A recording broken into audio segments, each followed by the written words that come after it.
ఈనాడు సంఘానికి కావలసింది అందమైన భవనాలు, నైపుణ్యం కలిగిన బోధకులు, సమర్థవంతమైన పాలనా యంత్రాంగం, సమృద్ధి అయిన ఆర్థిక వనరులు, యువతను ఉర్రూత లేగించే సంగీత కళాకారులు కాదు, గాని ఆత్మలో ప్రార్థించగల శక్తిమంతులైన ప్రార్థనా పరులే.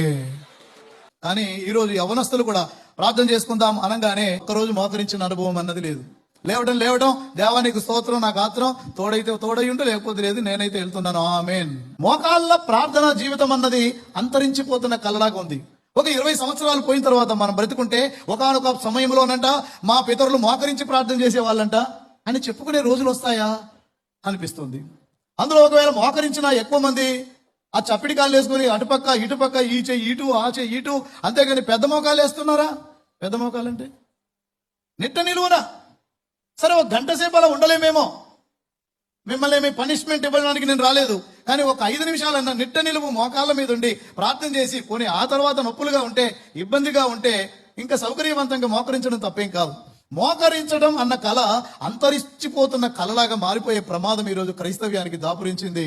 ఇది చాలా బాధాకరం.